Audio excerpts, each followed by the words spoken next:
Welcome to the Ontario Mortgage and Real Estate Insights podcast, your go-to source for the latest developments, trends, and regulatory changes in the industry.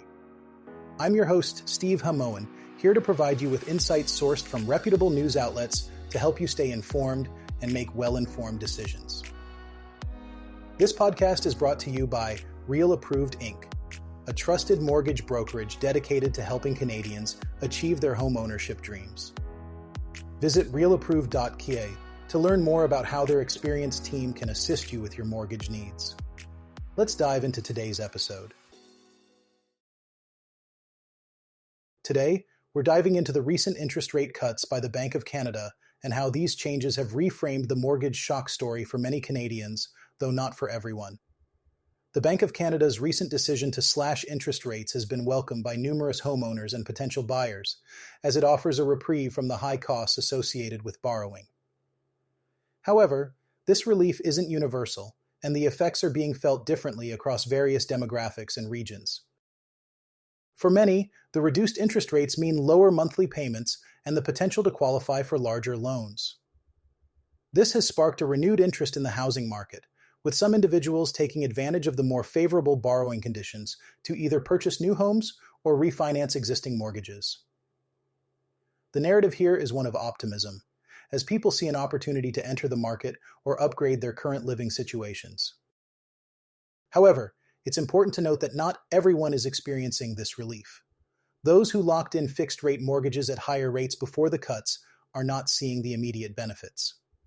Additionally, the economic disparities across different regions mean that while some areas are experiencing a housing boom due to increased affordability, others remain stagnant. This is particularly evident in communities where economic conditions have not improved alongside the rate cuts.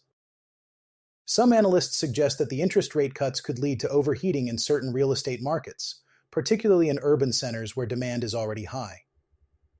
These experts warn that while the cuts are beneficial in the short term, they could lead to inflated property values and subsequent market corrections in the future. It's a delicate balance, and the long-term impacts remain to be seen as the market adjusts to these new conditions. In conclusion, while the Bank of Canada's interest rate reductions have certainly reshaped the mortgage landscape for many, the story is complex and varies greatly depending on individual circumstances and regional economic factors. As always, staying informed and consulting with knowledgeable mortgage professionals can help navigate these changes effectively. We'll continue to monitor these developments and bring you the latest insights as they unfold. The federal government has announced an expansion of its secondary suite loan program, doubling the loan limit from $40,000 to $80,000. This change will take effect starting January 15th, 2025, and aims to make it easier for homeowners to finance the creation of rental units on their properties, such as basement suites or laneway homes. The loans will be offered at a 2% interest rate with a 15-year term. This initiative was initially introduced in the April 2024 budget and is part of the government's broader strategy to address the rental housing shortage across Canada. The expansion of the secondary suite loan program is intended to increase housing density in communities and help tackle the significant housing supply gap the country currently faces. A report by the Parliamentary Budget Officer projects a housing gap of 658,000 homes by 2030. The program is particularly focused on urban centers where the demand for affordable housing is most acute. According to Sean Fraser, Minister of Housing, Infrastructure and Communities, the program will provide low-cost loans for homeowners to create new homes on their existing properties. This will help create more living spaces for people to live, stay, and rent across Canada. However, while the program is a positive step towards boosting supply, experts like Lauren Vandenberg, President and Chief Executive Officer of Mortgage Professionals Canada, emphasize that it does not address the urgent need to enhance construction capacity to meet the housing demands of the growing population. In addition to the secondary suite loan program, the government has announced new mortgage refinancing options that will become available on January 15, 2025. Homeowners will be able to refinance their mortgages up to 90% of their home's post-renovation value, up to $2 million, with the loan amortized over 30 years. This program revives a similar initiative that was discontinued in 2016 when the government tightened mortgage insurance rules. These initiatives present an opportunity for mortgage brokers to assist Canadians in navigating their options. As noted by Lauren Vandenberg, the programs could allow brokers to build new relationships with clients seeking to take advantage of these financing opportunities. However, she also points out that these programs alone will not solve the housing supply shortage. They are a step in the right direction, but more comprehensive measures are needed to fully address the issue. For homeowners considering these programs, it's important to understand the benefits and risks associated with each. The Secondary Suite Loan Program, with its $80,000 limit and 2% interest rate over 15 years, is suitable for smaller renovation projects. In contrast, the new mortgage refinancing option is ideal for larger renovations or those that significantly increase a home's value, offering higher loan amounts and longer repayment terms. Ross Taylor of Canadian Mortgage Trends highlights that the Secondary Suite Loan Program aligns well with the trend of multi-generational living, providing families with a means to create living spaces for parents or adult children. However, he cautions that homeowners undertaking large renovation projects should be financially prepared, ideally having at least 20 to 35% equity in their homes. Taking on such projects with minimal equity could be financially risky. The real estate market in Ontario continues to present challenges, as recent reports indicate a significant number of homes are selling for less than the asking price. According to a report from digital real estate platform BoC, approximately 75% of homes in the Greater Toronto Area were sold below their list price in November, a slight increase from 70% in October. This trend highlights the ongoing slump in the market, which has not seen the expected rebound despite recent interest rate cuts by the Bank of Canada. There have been several notable instances of homes selling for substantial losses. For example, in Brampton, a home was sold at a $520,000 loss in November, while another in the same city sold for a $487,000 loss in September. In Mississauga, a home sold for a staggering $700,000 below the asking price in October. These figures underscore the challenges faced by sellers in the current market climate. The anticipated rebound in the Greater Toronto Area's housing market for spring 2024 did not materialize. While the Bank of Canada's rate cuts provided some relief in terms of affordability for both homebuyers and existing homeowners, it was not sufficient to trigger a significant turnaround. The report from BoC indicates that the condo market was particularly affected, with sales dropping by 5% in 2024, while single-family home transactions slightly increased by 2%. On the pricing front, condos saw a 3% decline, which was greater than the 2% drop experienced in the single-family home segment. Moreover, condos took an average of 9 days longer to sell compared to previous periods. BoC's analysis involves comparing median list prices to sold prices to assess whether neighborhoods are experiencing overbidding or underbidding trends. For much of the year, a majority of the approximately 400 neighborhoods in the Greater Toronto Area have been in underbidding territory. As of November, 91% of these neighborhoods were experiencing underbidding, an increase from 88% in October. This suggests a widespread trend of homes being sold for less than their asking price. The report also identifies the top 5 neighborhoods where underbidding was most prevalent in November, all of which are located outside Toronto's core. Although specific neighborhood dynamics can vary, factors such as seasonality and strategic pricing by sellers who may list their homes lower to incite bidding wars can influence these trends.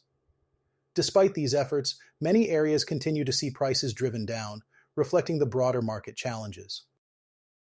Let's delve into how mortgage brokers can position themselves effectively against the increasingly aggressive strategies of banks in 2025. As we anticipate a surge in purchase activity and a renewal wave over the next year, banks are gearing up for a highly competitive market. Tracy Valco of Valco Financial, a seasoned broker from Ontario, has highlighted that the major banks are set to take a super aggressive stance, focusing heavily on competitive rates. This presents a significant challenge for brokers, who must distinguish their services in this landscape. Valco emphasizes that the key to competing lies in developing a clear value proposition that sets brokers apart from banks. She notes that while banks often focus on transactional elements like rates, brokers have the opportunity to excel in customer education and personalized service. This educational approach can help brokers build long-term relationships with clients who seek more than just competitive rates. In today's market, communicating the unique value that brokers offer is crucial. Valco points out that brokers are better positioned to cater to the diverse financial needs and circumstances of borrowers, especially as the nature of income and mortgage applications evolves. Many clients face stringent qualification criteria from banks, and brokers can offer alternative solutions tailored to these specific needs. Valco further explains that the broker space provides a broader range of products, which can be particularly beneficial for clients who may not fit the traditional mold of bank-approved borrowers. This includes those dealing with foreclosures or significant debt who might not qualify for conventional bank deals. Brokers can offer flexible options that cater to the growing number of Canadians with non-standard employment and credit histories. The changing landscape of employment, driven by the rise of the gig economy and the increase in self-employment, has reshaped the mortgage market. Many Canadians now have multiple income streams, including casual, seasonal, or online work, which banks may not fully accommodate. Valco suggests that this is an area where brokers can thrive by offering innovative solutions and understanding the full spectrum of available products. As we move into 2025, brokers should leverage their expertise to address the complexities faced by borrowers with non-traditional income sources. By staying informed and adaptable, brokers can provide essential support to clients who may struggle to meet the rigid criteria set by banks. Valco believes that this adaptability and client-focused approach will be a significant driver for brokers in the coming year. In today's news, Frontenac Mortgage Investment Corporation has announced significant leadership changes as it navigates a new strategic direction. Andrew Blanchard has been appointed to the board of directors, marking his return to the organization after previously serving from 2015 to 2020.